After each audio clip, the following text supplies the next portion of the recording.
Welcome back to the Show Me How podcast. Hi, John everyone. Skuris. And I'm Stephanie Weber. Stephanie, who can never hit it on tune. Come on. Oh my God. I've missed sitting next to him. Did you We're see like our an new old married setup? couple. Yes. Welcome to the new studio. New studio look. Studio look. And who has brought us our new studio look? The Sonic Palace Studios. Yes. We love them. Matt went out and found some terrific desks for us, made us look very professional. And then Mike, of course, set it up so it looks good and works well. Got the microphone boom arms out here. Right. So what do you guys think? Let us know. Let us know. Professional? Hopefully. Totally. And do we sound good? We always the sound good. Is the same, right? Yeah.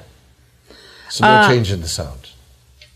You can just see you can't see my shorts, my socks. I often do the podcast. He is still a hillbilly. So what are we talking about today? Well, this is exciting. This is episode 2 of the preparation. I'll call it the preparation series. Right. So we're focusing on, how to survive, in this case, how to survive a catastrophe, such as what went on with Katrina back in 2010. Right. So we're tacking onto this.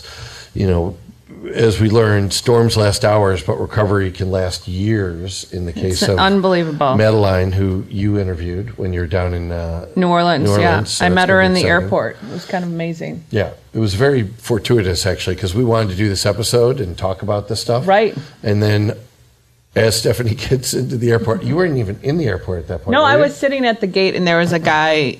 Of course, people in public spaces sometimes don't have any kind of realization that they're complete morons. And he's looking at a video on his phone, and he's got it blasting, no headphones. No. And so Madeline and I are just kind of sitting looking at each other like, is this a joke?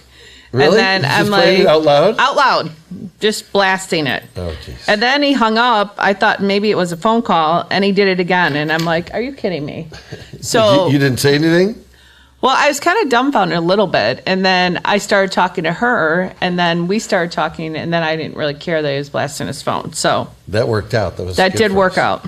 So when we talked about being prepared, Right. for whatever goes on in Chicago and all the cities that we focus on, Katrina's storm lasted one day, but the recovery lasted a decade. And then we wanted to learn about that. Stephanie's down in New Orleans, and she meets this woman, Madeline, who then proceeds to tell her story of Katrina, which is so awesome. So we're going to look into this. We're going to talk a little bit about the Cicero issue where we had the flooding. Right, Just recently. in Chicago, right? Recently. In 2023, I think it was. Yeah. And then we're going to talk about, being prepared and why it's important for you to be prepared versus, relying on FEMA, which, in apparently every case, right? In Katrina, and then most recently in the, I forget the location of the other hurricane. Palisades. Yeah. No, there was another hurricane. Anyway, it took 11 weeks in both those locations for them to get help and housing.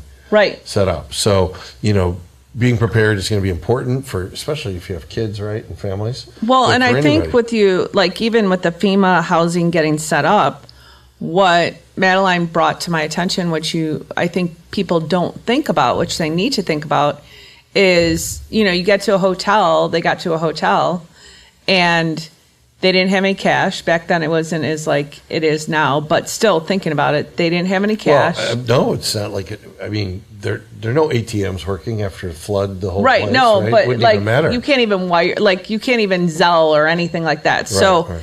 they had no cash. She had paid some medical bills of her son's on her credit card, knowing that she was going to pay it off at the end of the month. So her credit card was maxed almost out. Yeah. So you get to the hotel and you realize, I can't pay for this room. Right. Well, first of all, right, again, FEMA should be paying for the room. It No one helped them. Yeah, that's insane. No one helped them. That's despicable. Yeah. And we have all this stuff going on with our government being shut down right now, and the crazy people wanting us to pay for the health care of the illegal immigrants that they let in. I mean, it's insane. Yeah. And so the poor people that are American citizens that are really affected end up with a giant, problem, and then right. our own government doesn't even come in and support them. It was a real eye opener talking to her for sure. So, and learning about the neighborhood values and making relationships and having really to rely on your neighbors and your community to survive, right? And they were in a small town in Mississippi called Bay St. Louis. So if anyone's looking, it took me an hour to get there outside of New Orleans. And super cute little town, but on the bay of the Gulf. And like they had nothing to stop the storm, nothing. Well, we'll go into a little story here, but the whole moral of the story is you can hurricane-proof your windows, like we were talking about in the previous episodes, but you can't hurricane-proof the bureaucracy, right? You're going to be dragged down. And I have a great story that's local to Illinois about a real, honest-to-true levy issue right now that could be fixed for $5 million, right? But if they don't get it done, it's going to be $300 million. And our wonderful Governor Pritzker isn't getting it done. They're waiting, and it's just $295 million more. Right. But they want to house illegal immigrants and things like that instead of paying for a giant levee to collapse. It's just amazing. Well, in New Orleans, the levee was actually sinking because they're below sea level. And so they had many warnings that this was going to be a disaster. Yeah. So it wasn't like they didn't know it was sinking. They've had studies and they knew it was sinking. And it survived, I think, a couple previous hurricanes. So they didn't think anything of it, really. Well, today, the last episode was about prevention. Today is going to be about recovery and looking at the human side and how to prepare with your family and your neighbors and make sure that you don't get caught up in a governmental shutdown or horror. Or worse. So this is going to be exciting, though. I look forward to hearing about the survivor voice of Madeline and her family and what they went through. So basically, we're going to reveal what the lived delays were that she experienced. Exactly. She's basically a Gulf Coast family, right? And they've been there for a long 18 time. Months in a trailer. All these shops were closed, all the retail businesses are closed, and even the port was closed for quite a while, as I understand it. So basically, the locals had to step in, and is I guess what we're going to hear from this story. So they lived in a FEMA trailer for 18 months. And this is back, 2005. I thought it was 2010. Yeah. Oh, it's so long ago. It's amazing. 20 years now. It's amazing. I remember it so clearly about what happened to those poor people. It was just unreal what they went through. But I think, like I said in the beginning, we only thought it was New Orleans. I mean, we knew there was other parts affected, like Biloxi, but you don't know of all these other intricate little parts of it. Sure. And what the entire, region went through. New Orleans, yes, there was parts that were destroyed, but these Gulf Coast cities were just decimated. Yeah, well, and all the, it's interesting. I've never really looked at a map of it. I remember the levee being to the east, and then it collapsed and rolled all the way in, but it was far enough away, like you said, from downtown. Downtown was definitely impacted from the pictures I remember. Yeah, it was flooded, more flood damage down there, but it's definitely recovered as far as when I was walking around New Orleans. It's definitely come back, and it's a great town. I would recommend anyone go down and visit New Orleans. I liked it. Yeah, I always liked it too. I've only been there once with my boys, but it was a great trip. Went down to the fish. The fishing down there is amazing. But anyway, walk us through a day in the life of Madeline and what she went through. Who showed up first? Was it FEMA? Obviously not insurance, I'm guessing. So, was it neighbors? I'll tell you a little story about Madeline. It was interesting because she's not super religious, but she did say there was someone who woke her up in the middle of the night when she was sleeping, and they had decided to stay for the hurricane because they had stayed a couple other hurricanes and they were fine, and their house was up to hurricane standards. She said someone woke her up, woke her up in the middle of the night. Not a person?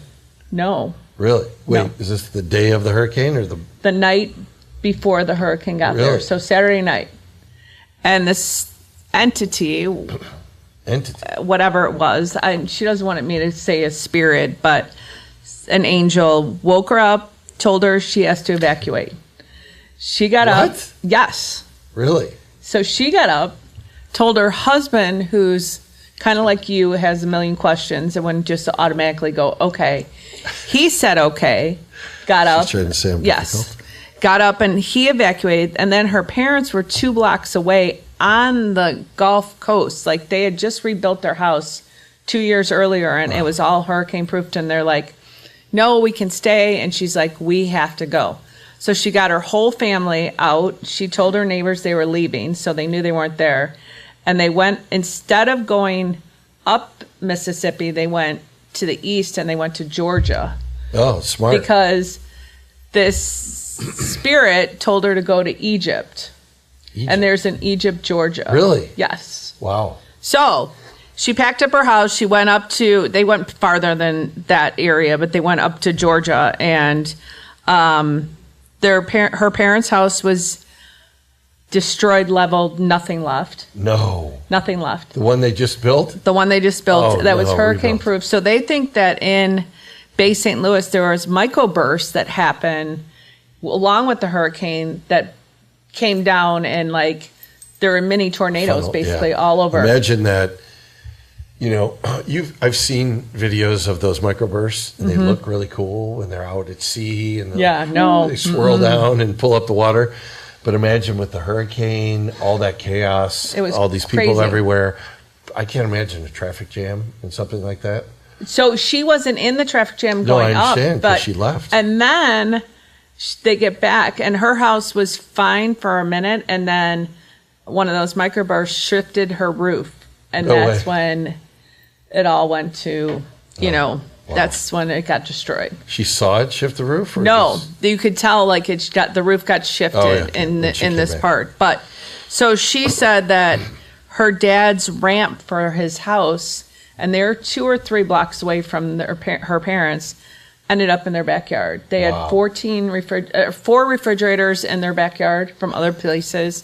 Like their swing set was 3 houses farther down up the road. That's crazy. It's amazing. So like things that you think are just, and then the delays with FEMA was there was no street signs. Yeah. Oh, yeah. Because it's no one not knew easy where to to get go. around. All those old cities like Boston, we're from Chicago, and Chicago burned down, and then the logical people put it back together. It's a great city to visit because it's easy to get around. It's 4x4 grid. Yeah. Every 12 blocks, there's a northwest or southwest street. Yeah. So it's like a major thoroughfare, and it's just easy to get around. But Boston is like a maze. Well, because New Orleans it's is built like a around maze. all the historical monuments. But they're this also is a from the little 1800s. town. So think about like if you're in a little Gulf town, like Gulf Shore town, and you have no street signs, like I'm on what street she was on, and they're like, okay, where's that? So you had to rely on people. The FEMA people had to rely on local people, to tell them where to go. But then all the local people evacuated. Right. So So now I'm imagining these like open fields of rubble and these there's houses. rubbles and you have everywhere. no idea where anything is. It's interesting. You'd think they'd have FEMA would have signs that they go in and put up, like No, they temporary should. addressing. Yeah. This is going to be 100 north. This is going to be 100 south. This is going to be 100 east, 100 west. No. And they just pick the center of the city. Right. And then somebody who works for FEMA goes and posts them out. No. But nope. They do go around and check the houses, though, if there's any occupancies. You'll see in the interview, they show you like what the circle meant, and then what if the X was in there, if there was people that were dead in there. They do the spray painting on the doors. Yeah. All right, well, this is going to be exciting. So let's go into the story. Let's hear Madeline and her story now, and then we'll come back and kick in for the rest of the episode. All right? Sounds good. Alrighty. Welcome. Hi. It's Stephanie with the Show Me How podcast. I'm in Bay St. Louis, Mississippi. And if you're lost, we're about an hour and a half east of New Orleans. How are you guys? I met this lovely lady on my way down to New Orleans. I know we talked about it on our last podcast. And we all were interested in Katrina and what happened, and New Orleans got a lot of publicity about it, but what I was interested to find out is that Bay St. Louis, which is an hour and a half outside of New Orleans, got devastated by the hurricane. And so I'm going to let Madeline go ahead and tell her story. So I live in a small community of about 8,000, and I swear when the census did that, they counted the dogs. We are a lot of New Orleans vacationers. We've become a destination unto our own because it's an easy drive from the city, and it's a very laid-back community full of art, music. Katrina was August 29th. We knew it was coming, and we knew it's a possibility. Bay St. Louis has had a long history of hurricanes. We've had Betsy and we've had Camille. We were expecting it. We were not expecting the size. When you looked at it on the satellite and saw how big it was, it engulfed the entire Gulf of Mexico. We have some barrier islands that offer protection, but not enough. New Orleans suffered from structural and political and economic failures. Bay St. Louis, Waveland, Ainsley, Pass Christian, Gulfport, we all took a big brunt. 35-foot waves, some reports put it 38. Wow. It was so bad that we eventually discovered we had to replace all of our water system because we had so many breaks from the surge actually hitting. Wow. It was picked up seismically when the water went over our town. Wow. I live 2 blocks from the beach. There's a beautiful residential section behind me between the beach. And it was wiped clean. Pretty much the entire Gulf Coast, all 58 miles, and it's the longest man-made beach, and it's erased. Like somebody took a magic eraser and for 2 blocks in, just erased everything. That's unbelievable. The trees that lived were burned very badly and died pretty quickly. We also had a drought immediately after the hurricane. But I could look out of my sliding glass window or this living room window and I could see the water. Don't tell the tax assessor, I was afraid they'd gonna tax me. Our tax base was decimated for about 5-6 years. So our particular family and most of our neighborhood evacuated. They had the means to do so. A great deal of our neighborhood is also city workers, government employees, school principals, and they stayed. But we evacuated the Sunday before, and it took us 19 hours to get to Thomasville, Georgia. Right, that's what you said. Yeah, it was a wonderful, wonderful community. We were safe. We were actually totally out of the cone. We were not expecting the hurricane to be as big as it was until that Sunday morning. We had decided on Saturday to stay, but on Saturday, we ran around, we put the hurricane boards up over our windows, we had clips, we brought in whatever we could so it was not a flying debris. We chained together the playhouse, the sandbox, the playhouse sandbox. Your policy, right? And everyone should read their homeowners policy. Don't assume that your agent knows what's best for you. I can promise you, your agent does not know what's best for you. When I did not buy this house until I was 40. I had been a public school teacher, couldn't afford a house. And my father, who was an insurance broker, and my agent sat across from me and said, you don't need flood insurance. You're 2 blocks off the beach. You're 19 feet up. There's never been any record. There's no history of flooding where you are.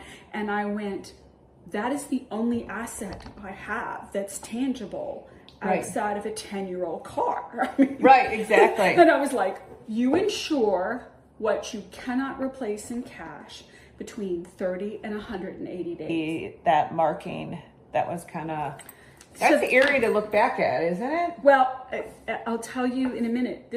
I actually keep this photograph kind of tucked away in my guest bathroom to remind myself to never be arrogant, to say, oh, I'm safe in my house, or to take for granted the fact that we were given the gift of being able to rebuild. To the left side of that is the rescue crew who came through. And it turned out that the firemen who were part of that Virginia team, I ran across, you filled out the request for them, and you waited, and you waited, and we got our FEMA camper the 1st of November. Okay, so it was the 29th of August was the hurricane. And we got our camper the 1st of November. Okay. And did they bring it to your house? They brought it, well, supposedly, they tried 3 times, but it turns out there are 3 streets in this area with my address. Oh, wow. So we missed the first 2. We finally got, because realize there are no street signs. No, everything's gone. Everything is gone. Yeah. So, and this was but they were a huge source of organizational information. And in rebuilding, the wonderful ladies in the permit offices would tell me where my subcontractors were. They would say, oh, when you do this to your plumbing, you have to have this particular fitting. They knew a lot. Right. So I can't say that our city gave us a lot of support, but they certainly gave us a lot of information. Okay. And was it like that in all the communities around here, or how did you see, because you, obviously we heard about New Orleans, right? That I kind of did a little bit of research that the levees they were screaming that they were going to fail. Like they were sinking, the soil was sinking. Yeah. And everyone through all those hurricanes that you had mentioned kind of just ignored it. Like, I don't know if they ignored it on purpose or they said they didn't have enough money. But how do you think your community fared versus what happened in New Orleans? As far as recovery, yeah, we came out like a peach. Okay. We have a fabulous library system. Would you tell people, I'll drive around, take pictures, of course, but what would you tell people that said, oh, it can't happen here? You're delusional. It's not a case of, I'm so special, it's not going to happen to me. Right. It's a case of, I am not that special. It's going to happen at some point. Right. And it's a matter of degree and when and where. It's kind of like cancer. You're not so special that you're not going to get it. It's everywhere. It's there. It's a fact of the human condition. You just prepare for it as best you can, and then practice grace and kindness to yourself when it happens. Okay. Create your neighborhood friends, try to have some type of community, know what's available. You can prepare for it, and I have kind of a little formula that people have asked me this, but also being a broker's daughter, insure what you cannot replace in 30 to 180 days. Okay. Then the next thing, you practice grace for yourself in any type of emergency situation. Write everything down. Write everything down. Don't rely on your memory. Get a notebook, old-fashioned notebook, and as you go through the process and meet people in recovery and afterwards, write everything down. It turned out for our insurance debate with the companies, it was very important that I had paper documentation where I wrote down my agent said I had coverage. I had raised my limit that June. Okay. My agent did not fill out the paperwork. But you had documentation that you had raised it. Mm-hmm. I had even paid the increase, but the agent had never submitted it. So that's on the agent. Mm-hmm. That's awesome. It was all a mess. I know. Contents, and we use that to rebuild. We just, I totally underestimated certain costs. You do want to get and consider increased costs of compliance, because materials in a natural disaster like Katrina just become a fortune. Yeah. Just transporting it in. And then I think we had like tsunami the year after Katrina, was that year before. That affected prices of building. Right. Right. it's such a big mismatch. But be kind. Well, that was crazy. That is crazy. Now you have someone that lived through it. Yeah, well, and God bless her and her family. I mean, sounds like a very traumatic experience. And just the inefficiencies of the, Right. you know, you'd think we're preparing for, you know, I'm a project manager, putting together a catastrophic preparation plan doesn't seem like it's that heavy lifting. Right. And obviously, there's some things you don't think about, but we've been through this 50 times, right, in the past 50 years or 100 years. You think we'd have a good strategy, like the signposts that we talked about Right. earlier before the interview. But no, it's amazing. I don't know who's running the zoo here. The animals are running the zoo. You know, just from her comments, you know, everyone was up in arms why some of the parts of New Orleans weren't rebuilt. Well, it wasn't that the people didn't want to rebuild it. They didn't have the funds to put the money out to rebuild it and then get reimbursed when their insurance stopped fighting if it's wind or if it's water or if it's this, it's that. And for Madeline to go through 7 years it's of horrifying. just and you know, hell, these are average basically. families, right? I mean, Yeah. you're not like Palisades. You know, those Right. people still went through hell, and some of them probably lived there as their first homes, but the majority are second or third homes, or even worse. Or No, more. these are their homes. So these are these people's homes. Their children are in school, and Right. they have nothing. Well, let's go into FEMA's response and the delays that Okay. they experienced. So FEMA runs 3 basic buckets, as we understand it. So the individual and household process for housing, the public assistance infrastructure, which I believe is around food and supplies that you need after a tragedy like this, Right.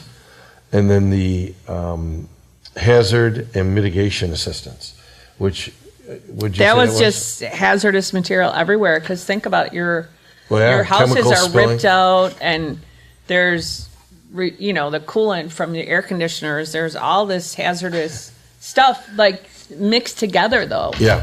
The coolant in the air conditioners is aerosol, but yes, in your car you would have coolant. Right. And that would leak all over the place, and that stuff's not good. And oil, and like just thinking about like what is in your house, and then the amount of mold that's growing at the same rate because it's in a hot climate. It's August, and you know, everything's just, you know, she said the stench down there, as you heard, was just insane because of all this stuff. Well, and also they have, in New Orleans, they don't have a lot of land. It's swampland. So they bury bodies above water. And that water was...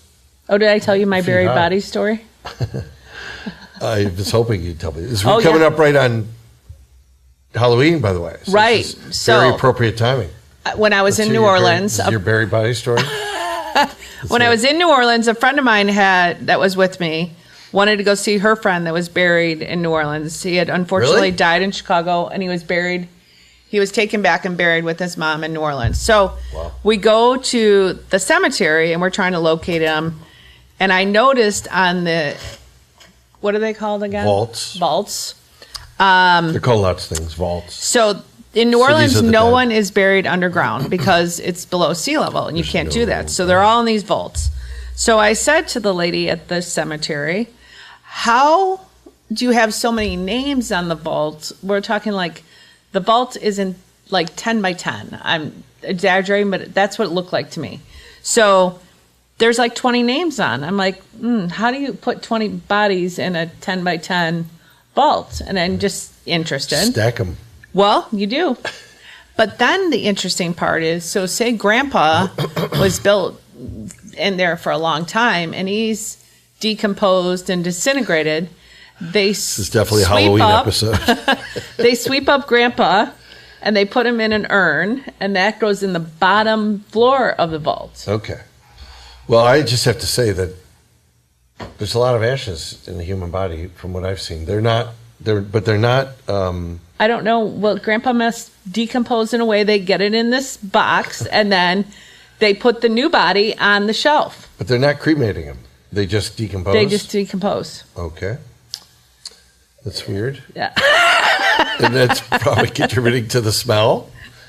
No, that's not what happened in. You don't know that. You don't know. Well, there I had to just think be. that it's I've just been around interesting. floods. They don't smell like corpses. Well, she wasn't talking. There was a cemetery. This was not. This is New know. Orleans. No, but yeah, I get it. So that's how they get 20 Little dark bodies humor. in the vault. There you go. So they brush Grandpa. Yeah. Weird. Into story. a box or into a Into urn. an urn, and then they put the urn in the ground. It goes in the floor Wow. of the vault. That's So there freaky. might be flooring that stacks up too. Okay. The whole family stays together. Yeah, I'm going to keep my family up here in Illinois. Okay, good. So, Well, there you go. That's for Halloween. If you ever wanted to know what's going on in New Orleans, you want to play in the cemeteries, the families are all together. well, the cemeteries are impressive. They When are I went really down there. I took the boys insane. through it. I went to see the Doors lead singer. I don't What's his know. name? Oh, come on.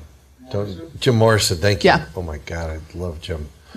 Too many drugs before you went down there? Or no? Too many drugs, but it was very impressive. Very beautiful area. Mm-hmm. It's very... Another white stone interesting everywhere. fact, the cemeteries are in one area. Really? Yeah.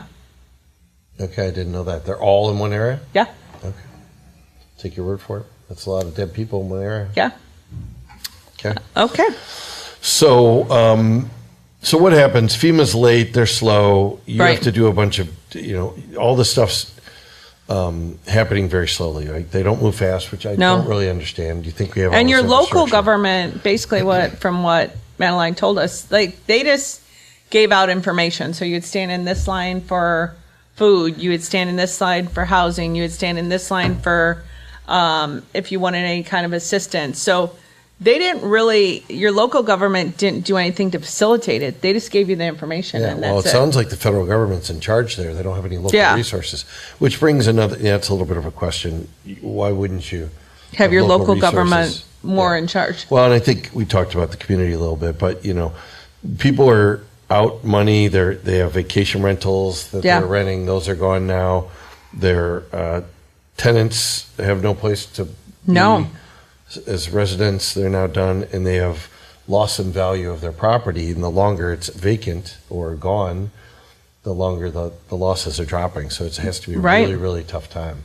I mean, what did she say about the fatigue that their family went through? I mean, Well, she said that actually one of the things she would allow herself is 7 minutes a day to pull on the side of the road and cry. 7. 7 minutes. I'm not sure. She's not spiritual, but she has all these little... Well, she has little, she'd drop her kids off. The teachers went back. They made shifted tents for the kids, so they were back in school. The teachers didn't even have houses, so they were doing, you think about the extraordinary sacrifices that these teachers were making.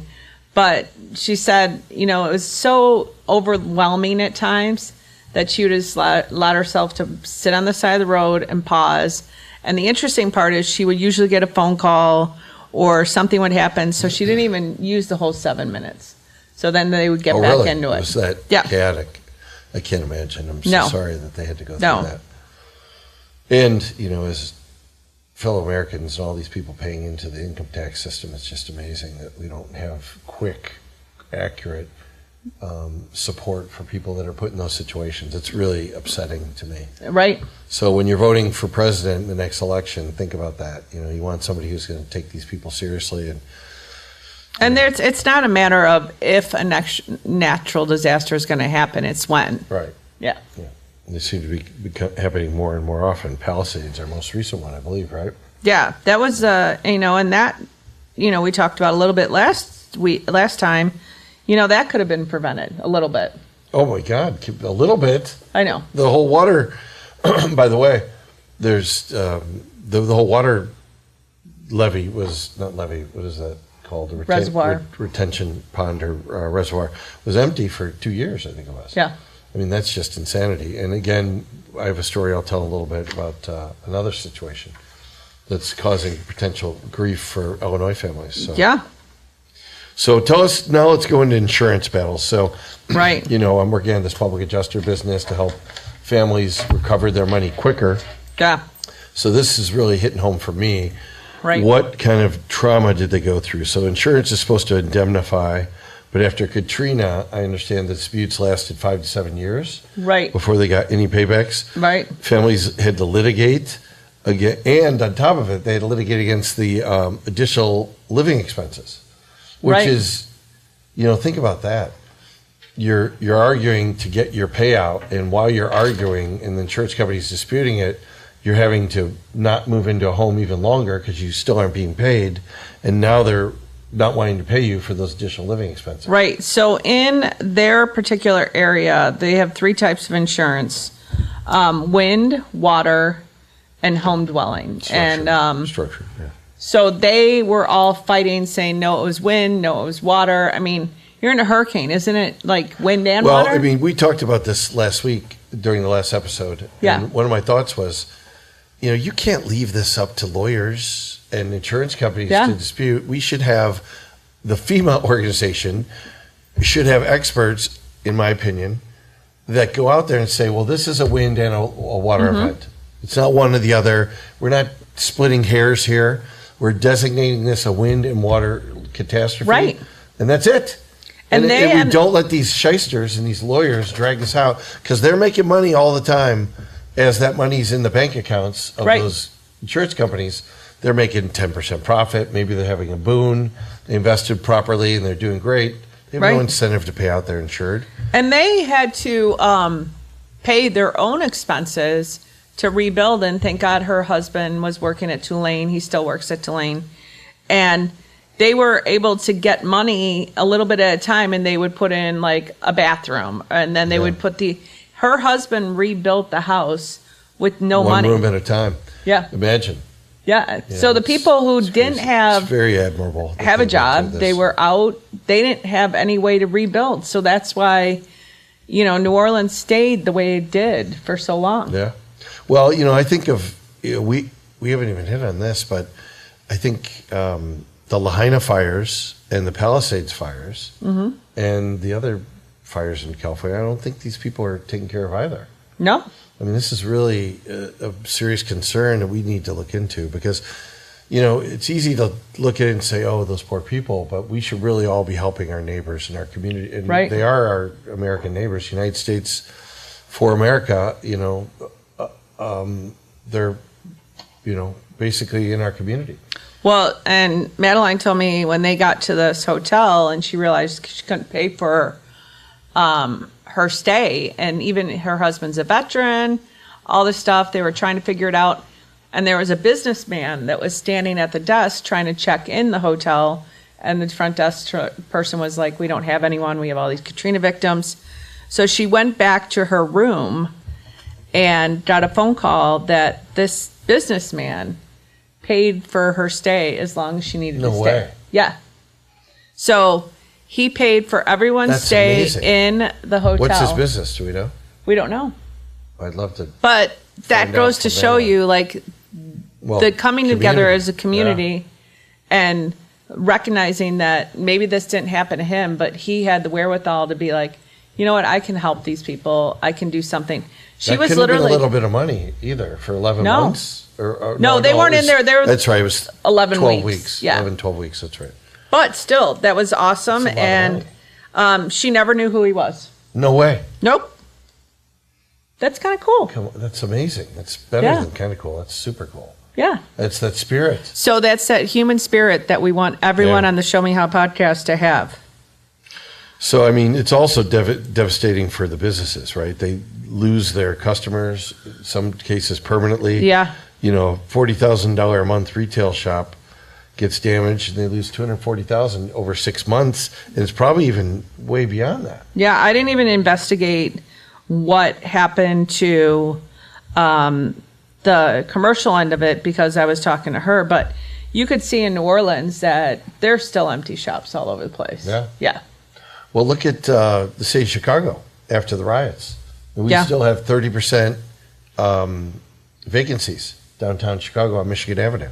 Yeah. So when these things happen, they have lasting impact. That's why it's in our best interest to proactively fix these things. right? Exactly. Before, you just look at it and going, oh, I hope it doesn't happen. Yeah. It's going to happen. Yeah, when these settlements drag on for years, it's just devastating to the families. It is. I mean, I saw the Senator Josh Halsley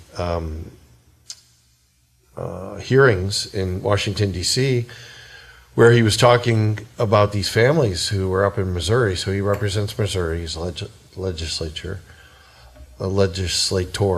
And this family had a $478,000 loss, and the insurance claim investigator came in. Apparently, I think it was somebody who had been replaced first, and the secondary person came in and offered them a check for $47,800 or something, which is about 10% of what the original cost for the estimate was. And she didn't realize it the way they worded it, took the check, signed it, and they're like, okay, thank you, we're settled. And they still haven't paid them. It's been a year, I think, a couple of years maybe. And Housley's calling these heads of Allstate's claims division out in State Farm. And they're like, oh, it's a terrible misunderstanding. It's like, please. No. It's not terrible. Delayed, deny, and defund. Right, and I think, though, you think about how the insurance companies, like you said, you're investigating and looking into kind of restructuring how this is all set. But, if their insurance, that's another thing. Their insurance now for a single-family house, just normal single-family house, is almost $10,000 a year. Really? Yeah. Wow.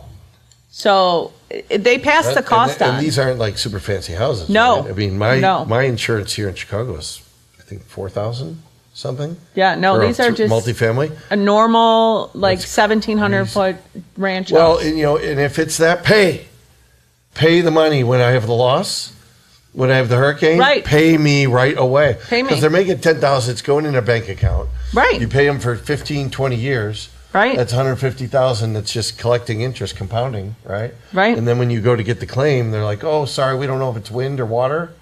No, this needs to be put to an end. It did. And she said, basically, when all these institutions fail, it was the communities that were dropping things off to them. They had people dropping food off. They had clothes dropped off. One organization dropped off Christmas gifts for her kids because she didn't know what she was going to do. And she's like, I really don't care what I give. She cared what she gave them, but that they had a Christmas. Anything, right. They tried to do same thing for Halloween. Take the pressure off. They did like trunk or treat, something like that. Well, we forget about the children's stress because children are not robust, resilient, but they're not not resilient in this. Well, no, I mean, my point is that she had to pull over, and Madeline had to pull over and cry for 7 minutes, if she even got 7 minutes. And these kids probably were crying somewhat, but they probably need an hour to cry a day, right? Well, I think they were so happy to go back to school because that was normal then. They had a normal routine. And they saw that they weren't different. All their friends were everyone else was doing it. And they got to see their friends, So I give them all credit for getting that together. And I think they were back in school. This happened in August. I think by the end of September, they were back in school in these makeshift schools. Well, I mean, this rolls right into our next segment, community-led recovery. So, it sounds like the first responders are your neighbors, right? In this Absolutely. case. So your ambulance driver, your police officer, apparently not an insurance agent, but all these people are, the grocery clerk and the business owners that live there are all your neighbors. And they're going through the same thing you are. They have empathy for it. And if they can help, they're ready. And I think they helped each other with how to get, where to go if you need food, where to go if you need housing, where to go, what line do you get in. And I think it was a community effort for them to work together to help each other get what they needed. Right. So, well, and it sounds like also taking care of the mental health of the community. So in a couple months, they had the schools reopening. Yeah. Is that it? It was, I think, really quickly. It was, obviously it wasn't the school, but it was a makeshift school. In 2017, there's a hurricane in Puerto Rico, and they lost all their electricity. Yeah. And the local utility company, PREPA, I think it is. Yeah. Couldn't get their act together. They were all, I'm sure their workers were at home with their families and not worried about putting up electrical lines. So the community actually pulled together with brigades and helped restore the power. So something like that's pretty impressive, right? It is. All your families together. I've been to Puerto Rico a couple times. The problem, I think, and this is preparedness, again, we talk about with Puerto Rico, their infrastructure of their power is not what it should be. It needs to be revamped the way they have it set up. Well, the United States electrical supply is also not great, but I know Puerto Rico has really got some major problems. They have outages all the time. Yeah, I know. We have a good friend down there, Mike Awesome. Hey, Mike. Hi, Mike. And he tells us about it from time to time. It's just normal for them. It's normal. Yeah, we know and in the they all have afternoon they're gonna backup shut it down. generators now, Yeah. and they all have these things. But still, when you're talking about water and food and supplies, and when you don't have the infrastructure set up, Imagine not having water. I mean, we take it for granted. Right. In Chicago, we're exceptionally lucky, right? We could go drink in the lake if we want to. If you had we really to, had to, right? Yeah. But in Puerto Rico, you are on a freaking island. and you're surrounded by salt water. Right. Yeah. Only everywhere. And maybe you can't even make a fire. You know, No. everything's waterlogged, and, just imagine how Right. difficult that has to be.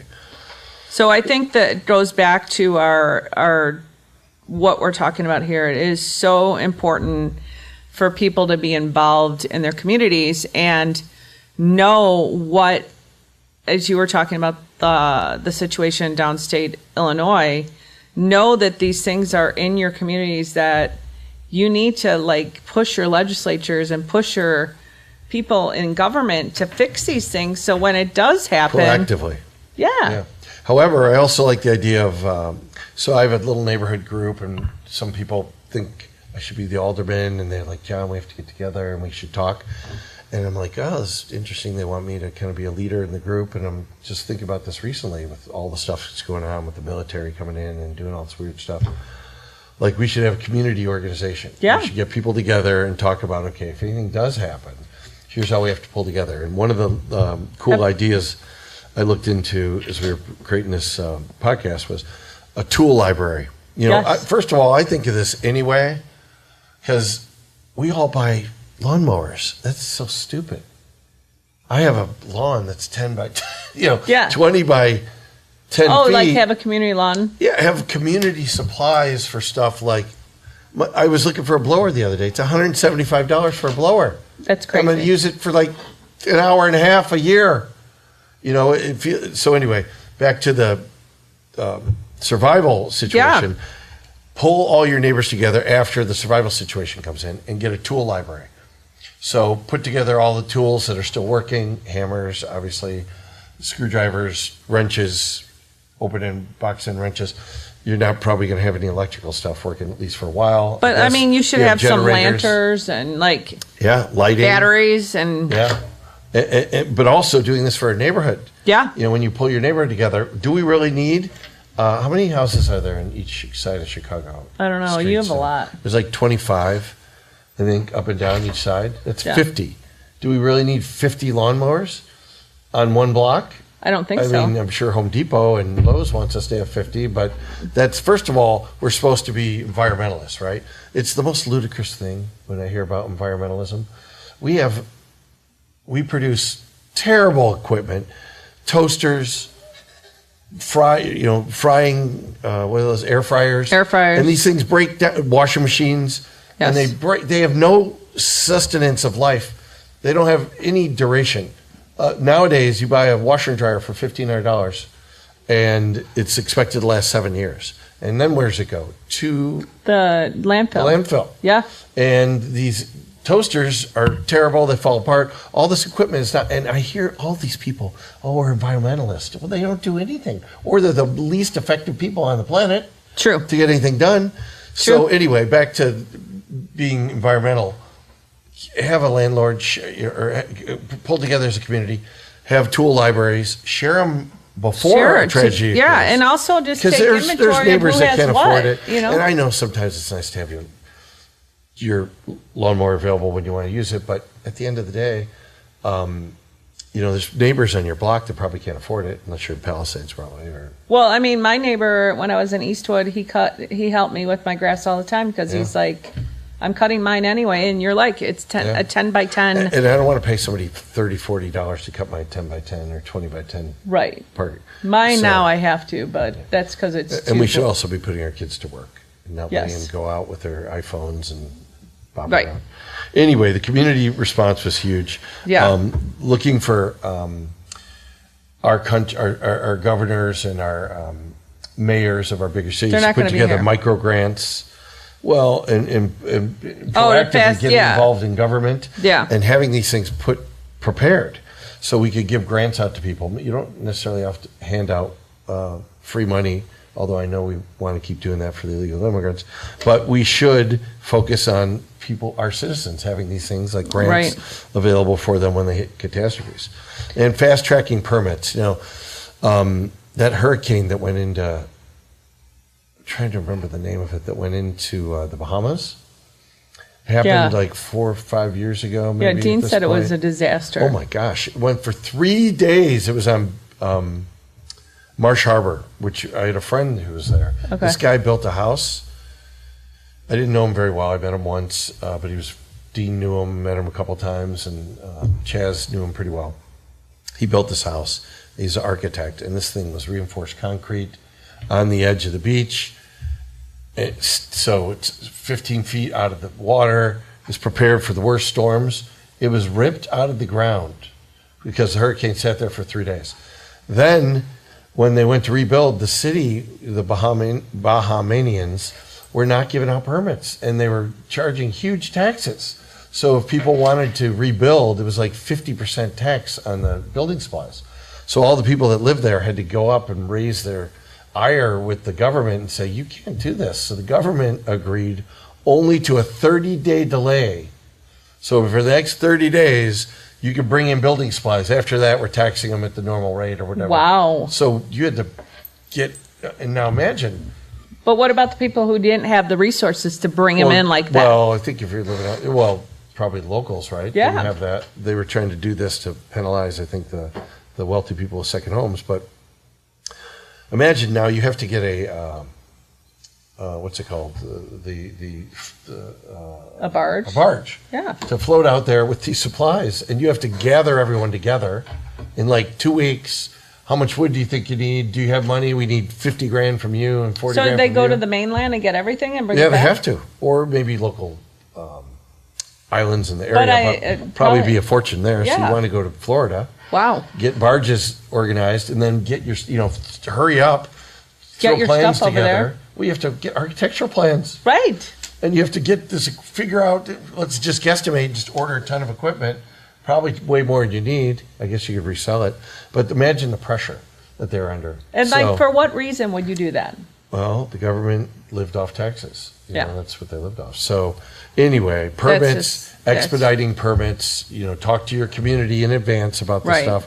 Make sure if you're going to have like this small group we're going to talk about next year down in Illinois, in Southern Illinois, they have a real problem with a levee. And, one of the things they could do is proactively go. They're trying to raise funds to prevent this levee from the Mississippi River from collapsing. Right. So there's a scourge hole, which I've never heard of before. Wow, that's kind of cool. It's scary.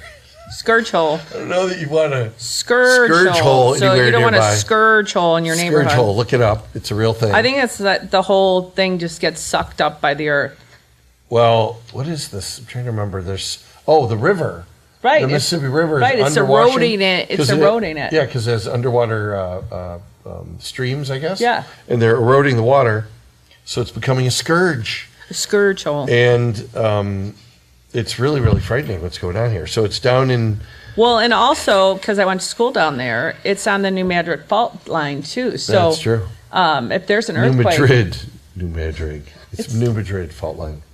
Which, by the way, goes all the way up to the street you lived on Sacramento. Do you know that? Oh, I did know that. Yeah. Yes. So that's why the houses on Sacramento Avenue, north of Addison to Irving Park, you could see some of them. When you look at them, they're all like crooked. This little crooked. Yeah. I was always wondering. I lived 1 block away at Richmond and Waveland. Yeah. And so funny story about that. crooked My houses all over the place. ex-brother-in-law, and we won't mention his name, sold real estate, and at the point that my husband at the time and I were looking at maybe investing it in a building, he had something he wanted us to buy on Sacramento. And we're both kind of like, our heads are kind of tilted. I'm like, I think this is crooked. And he's like, oh, Steph, you just cut the door out, you put the door frame straight again, and no one else will know. I'm like, you've got to be kidding me. I'm like, yeah. So that was anything his to sell house. solution. Those are one of those realtors we're telling you to stay away from. Just cut the frame. I think it's sinking. He's like, change the no, siding. you just cut the door out, put it in straight. I'm like, and it literally was unbelievable. That's where the fault line is. I lived a block away from there, as I was saying. I felt the earthquake. And I talked to Mike about it, actually, because I think you guys are living there. There's an earthquake that went all the way up here, and I felt it. I was sleeping. I was like, woke up from it. when was this? Oh, it's obviously 100 years ago? had to be 2005 or something like that. Oh, I think we did have an earthquake in Chicago. Yeah. Yeah. No, it wasn't Chicago. I mean, it was way south, but the fault line, it ricocheted all the way up or reverberated all the way up into Chicago. So anyway, let me get back to this scourge hole, which is Your just scourge a frightening name. So down in Monroe and Randolph counties, there's the Stingtown levee that is failing. It's sinking, right? It's failing, it's sinking, and it's right off the Mississippi River, and the waters are undermining the area right there. And this thing's a real problem. And so this is exactly like, I mean, not exactly, but very close to similar to what happened in Katrina with the poor folks of New Orleans and the Gulf Coast. Gulf Coast there. So it's $5 million to fix this. And Governor Pritzker, Johnny on the spot, who could probably pay for it with a little interest out of his bank account for a month. Yep. Obviously, we're not asking you to do that, but just get it done, all right, for these people. It costs $5 million to shore it up and fix it. Yeah. And they estimate the cost if they don't shore it up and a catastrophic event occurs, earthquake, it'll be $300 million, right? So get on it. It's 45,000 acres that'll be flooded. Right. Farms, industrial property, hundreds of houses, and historical sites are all going to be damaged by this thing. Right. So we just want the people of New Orleans to know stupidity reigns everywhere, unfortunately. So inaction, our over-bureaucratic government system causes problem and harm everywhere. And that's why we all need to take action and change the structure. I agree. And start putting in fixes and stop putting our people at risk, getting FEMA to do its job quickly, bring in these homes. Like, we don't even know. You were mentioning before you went down to New Orleans that you thought that they didn't even have mobile homes anymore at FEMA?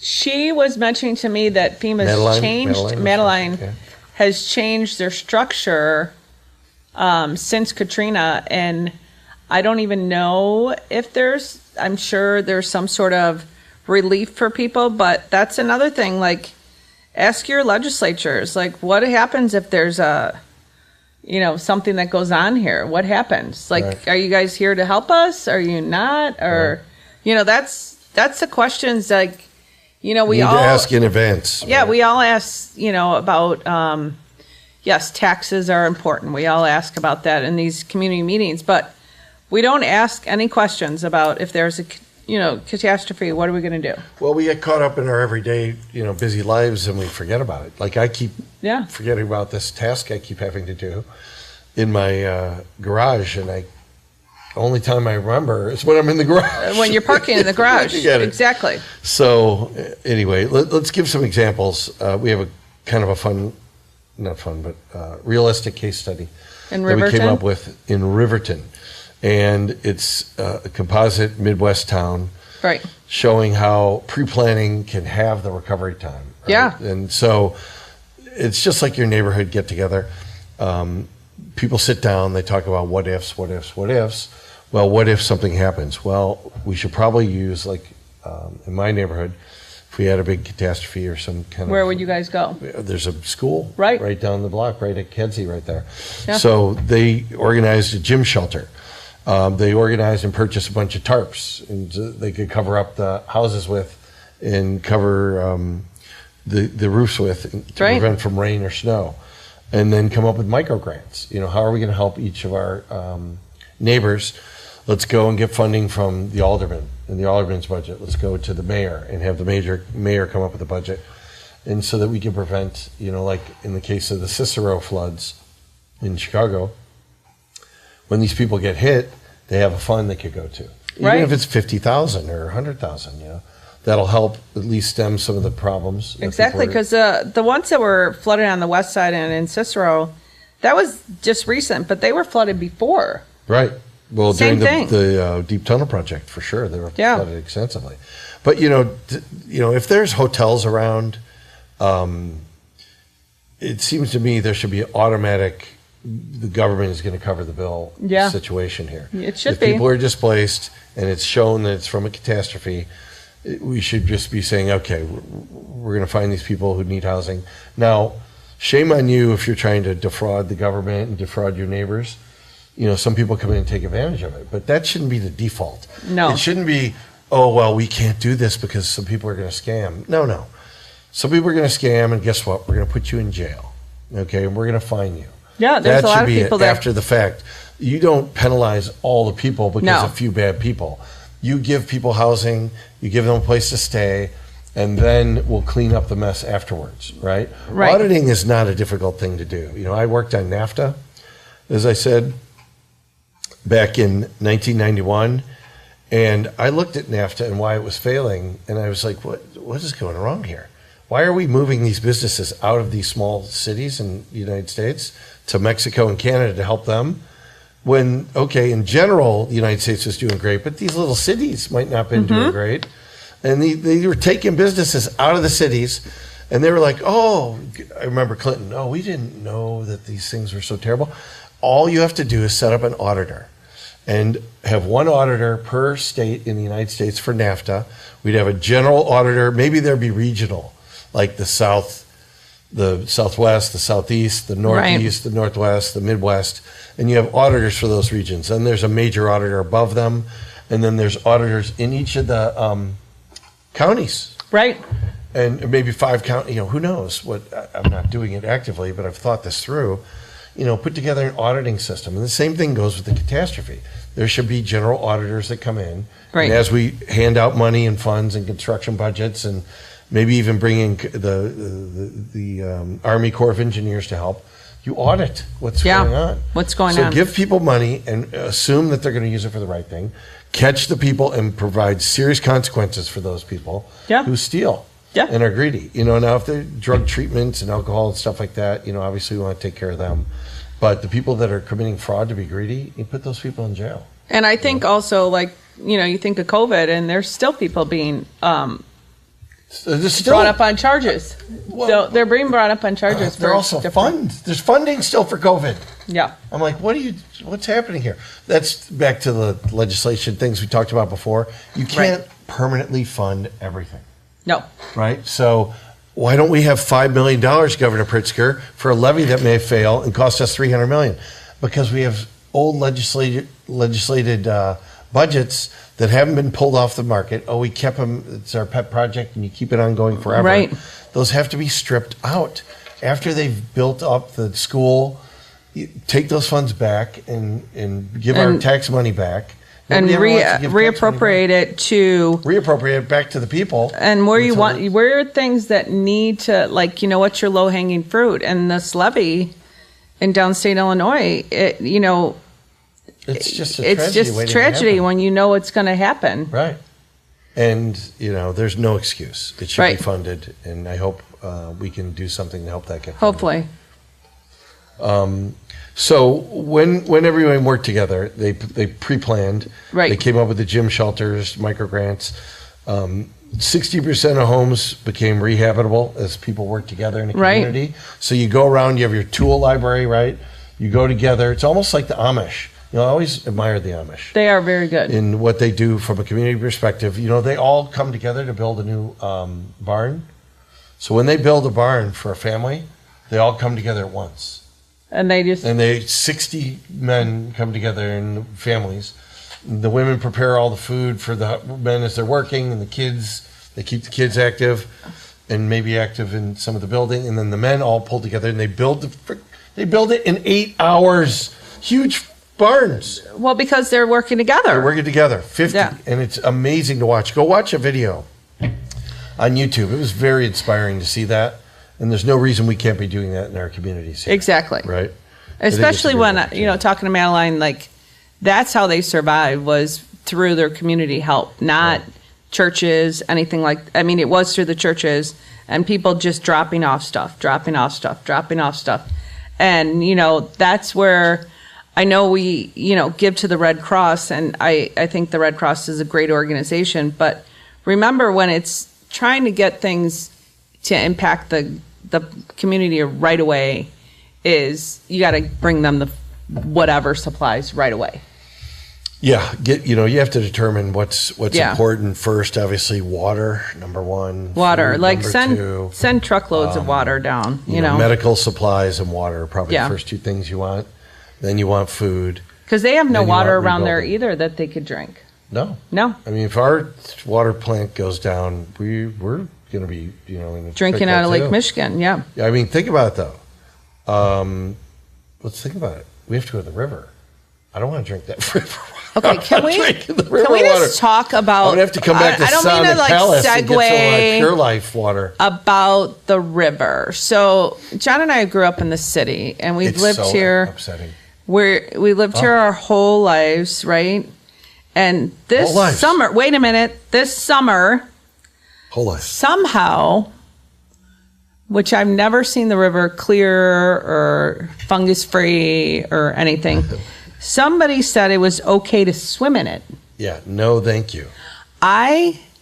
Who said that? They had a race in the river. People were swimming in the river. Are they all in the hospital? Is there skin disease? I don't know. You've heard of Bubbly Creek, right? Do you know what Bubbly Creek is? It's a part of the Chicago River. This is seriously. By the way, all you environmentalists. Yeah. They were probably in the river. You guys have done nothing. You keep voting other environmentalists in. The river has bubbles from carcasses from 60 years ago. Ew. And the river is a toxic waste dump. Ew. It's disgrace that you call yourself a environmentalist. Someone told these people to jump in the river. I almost fell off my chair that these people obviously have never lived here or just lived here for a short period of time.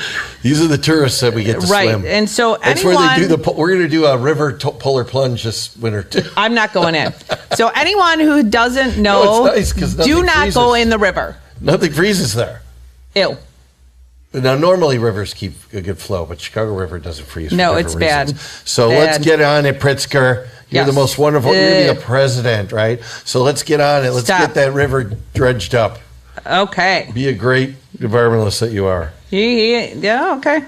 So also the businesses, they have to get back up and running too. Yep. And so you can't wait for that poor business. So remember, have empathy. Mm-hmm. That business owner is waiting for their insurance company to give them the $800 or $150,000 they need to rebuild. Well, guess what? You're all going to suffer as long as those insurance companies delay, defund, depose. Yeah. So that strategy hurts all of us, especially in times of catastrophic failure. So help your businesses, your local businesses. We have the Ruiz Carniceria on Kedzie and I forget the street. It's bugging me. It's my own street. I don't know where it is. Are you butchering the name? No, the Carniceria. I try to do that a little bit better. Yo hablo un poquito español. Pero carniceria. What are you talking about, the Carniceria? Difficult. You don't know Spanish. It's a grocery store. It's what a Spanish grocery store is called. On Kedzie and what? Kedzie and I cannot remember. George. No, it's not George. The one to the north. Wellington. Kedzie and Wellington. Okay. So it's right there. We would go, if we had a catastrophic event, you go there and we rebuild that one first. You don't go to Jewel and rebuild Jewel. You could, but you want to build the local neighborhoods, the local coffee shop, the local restaurant. Right. Get those guys up and running too. So you can have, 50% of them back open so you can get your milk coming in. Yeah. Your deliveries and, move on to recovering and getting your kids back to school and all that good stuff. Yeah. All right. So let's what specific pre-plans cut months off of the recovery. So when you're really focused on it, it was an interesting thing that you mentioned, Madeline, that you have to have money on hand, right? Cash is king. Cash is king in times of catastrophic event. I keep food on hand. I keep rice, beans, different water. I keep. Well, the reason she said cash is king, I mean, think about it. And we're all live in the real world. If you have someone coming down the street and you have all this toxic waste and stuff you want to get removed, and you're asking them, can you remove it? If you throw them a couple bucks, do you move up the list? I mean, I hate to say it, you kind of do. Yeah, we want to move away from that. I mean, yeah, you need cash, but you don't want to do it. Your neighborhood maybe can in your neighborhood entice people to come rather than individuals, because that gets to greed. No, I mean, these are people coming in to help. Yeah, I understand that, Right. but there's terrible neighbors, okay, who try and do stuff for their own benefit. Yeah. When you live around Richie Rich, and Richie Rich wants his piece of cake before you get yours. So you got to watch out for that. I mean, and look out for it and call these people out, by the way. Yeah. If they're doing that, call them out. Now, if you're, as a community, you're trying to pull in the junk man into your neighborhood, maybe you could have an incentive for him. Yeah, and But that's you should be more trading. but You're bartering in this remember case, right? also now all the communication systems are down, so you can't use your credit card. Right. I mean, you That's have what to I barter. mean, cash is king. You need cash. Or barter, right? Cash on hand, but if you don't have cash, your alternative would be to barter. Yeah. Well, I'll tell you what, I'll give you 10 hours of my time. I'll come over and help you out with that way. Exactly. So that could be a way to do things. Yep. Having cash on hand, having fire. I thought about this the other day. Propane tanks. For those people that love to cook with charcoal, good luck in the catastrophe. No, seriously. But have propane tanks available. the hard thing with the propane tanks in this situation, they would have been launched blocks away. No, you lock them in your house. You have extra ones. You don't just have the one in your garage. Right. I have, brick house, and it's not going to get washed away or anything. But yeah, I guess you're right. There are situations. Maybe you have basements or something where you store stuff like Right, this. I think extra. actually charcoal would work better in this situation. Charcoal will be moist, and you need fire to light it. And you don't. I mean, look, you want propane because you want to cook, right? Right. You want to keep warm potentially. So propane is good to have on hand. I agree. Have those little propane stoves or a propane grill, but the grill might get washed away. Yeah. Those little teeny propane stoves. Yeah, those they are actually good. screw right onto the top of the propane tanks. Those are amazingly effective. So having those available, we've done it. I hunt, so when you're out in the swamp, we've actually had a little propane tank, screwed the little top onto the propane tank, and had a little frying pan, and Norbert and Flip and I cooked live duck right out in the That's swamp. disgusting. No, it's great. We had bottles of wine. That's gross. No, duck is delicious. I know, but you just chop And the guess head what? off and then you just when you're cook in a it. hurricane, you'll be eating that duck real Oh, quick. maybe. I'm going to save the pigeon for you. Ew. Ew. And let's go back criticize to the my river. duck. That's where the pigeons poop, too, just so the record. They all sit on Fish the poo in the lakes. Well, so they all what do you sit on the say? eaves underneath the bridges, and they. Ugh. Don't swim. Don't swim in the. That is, it's don't- gross. Don't eat the yellow snow, is what Stephanie said. Right. All right. So, if FEMA's insurance, Are slow. what's my safeguard? Well, you safeguard yourself. So you need to have. FEMA and insurance are two separate things, right? And FEMA's Right. not there to help bring you any money. No. I hope they should be giving you supplies. But insurance, you're going to want to document everything. I do this from time to time. Yeah.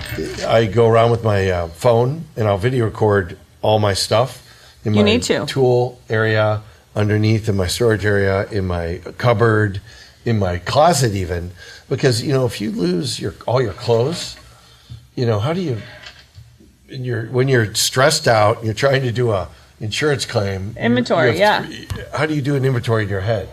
So I walk around the whole house once a year at least. That's what And I'll do a Madeline video said would recording. be Yeah. if she had to do anything over again, and they've done it since now. And also, what they put is these little during hurricane season, they put little red bows on the things that are must to take with them. Oh, well, or, even have Stephanie knows this from her criminal days. You have a go bag From my what days? when you were a criminal. Oh, yes. She was on the lam. Yeah. She always showed up. When you showed up from Florida, you had a go bag. I never even unpacked my bag. No. Your go bag had dog food for 3 dogs, Yeah. a little food for herself, Not much. no water, And 2 pairs of underwear. and a quick U-turn going, what the hell am I just got myself into? But no, honestly, a go bag, Yeah. it's not just for criminals anymore. You could use it for, Like your You know, essentials, whatever you need, your you should important have documents. food. A lot of people are using go bags these days, I think. What? Ice rolling around. Go bags are the number one. They're being sold all over Amazon. You haven't seen that? Oh, God. Oh, yeah. You have, what is it called? Hospitality kits? No. Toothbrushes, shampoo, all that good stuff. You don't know, you don't have those like in a Ziploc? No, nobody does. What are you talking about? Oh, I mean, always- I have a, what's it called? The kit? Yeah. Yeah, shaving kit, all that stuff. Yeah. But like, I put one together just to have it in case you're like an emergency, you grab it and you walk out the door. No, I do not do that. I unpack mine. I'm a little anal, maybe. I unpack mine every too, time I but get home. this is a separate one. But if you're in a catastrophic time, John when is it's having a potentially- problem with that word. Yeah, I have. He's trying to master it. How if did you I can say know. it again, Mike? Catastrophe. Catastrophe. I'm putting the T somewhere in the Yeah, back. he's having a problem with Catastrophe. that. Catastrophe. So if you're in a catastrophe potential time, like potentially now with the military and all that, Yeah. have a go bag ready. Have money in your go bag. Have maybe your computer. Have your phone. Right. Backup cell phone, something like that. And your passport, your Passport, IDs, anything you identifications, need. Yeah, for sure. I know where all my stuff is, but you're right. When No, it the should stuff be in. hits the fan. Mine is all their passports and everything is in a Ziploc. I know exactly Told where it you is. back to her criminal days. She's I know, always right? ready to go. I'm ready to go. Ready to go. No, good. You want a video? You want receipts of You want everything? to definitely, and for the insurance. the Probably funny thing videotaping is, those a good idea too. they're fighting with the wind and water insurance. Madeline is, and she had a bunch of jewelry that was on the top of shelf of the closet. And they're like, "Why didn't you take it with you?" And she's No. like, "I really wasn't thinking about taking jewelry they said on my that to way her? out." Yeah, so they actually quickly paid that out. And she used that money to put a roof on her house. So wow. Yeah. Imagine. So you can't imagine what the arguments are going to be that you're going to No, have. you can't. So I'd use ChatGPT, throw together a list of what you need to go out. Just so you probably have a couple it. days of. And Clothing. they had We'll put time, together a tool for you. That's yeah, one they of the put takeaways it. They from had that. time to put this together. And looking back, she said that would be a good thing to do. So, videotape your receipts, your serial numbers. Probably if you're in the catastrophic zone, you're going to want to know where the flood areas are, so you don't drive to them. Right. So if you're trying to and leave have an area, exit plan. like Palisades, I thought about this. It was so scary. Aren't they I can't swirled imagine up those in fires. Yeah, they're swirled up in there, but they're also like captivated by the geography. You can't get out. And Because I they're saw on the fires. cliffs, right? They're in it's a hillside, as I Hillside, remember. right. And these roads are captured, Right. but you're locked in that area. And these fires are coming through. They had nowhere to go. So you need an exit strategy. What Yeah. routes am I going to get out of? I don't want to drive to New Orleans to the more flood zones. I want to drive out of those flood zones. Like you said, Madeline knew to go west. Yeah. I'm No, sorry, she went east, yeah. So east is past the levees, right? But no, east was Yeah, it's past away that, from the levees. that area. But she said also one of the things, and I think everyone should have this, regardless, we've been through 9/11, we've been through a lot of different things. Have a safe place that you all meet. So when the cell Yeah, phones go that's a good down, point. you guys all know to meet at this point, and everyone shows up there.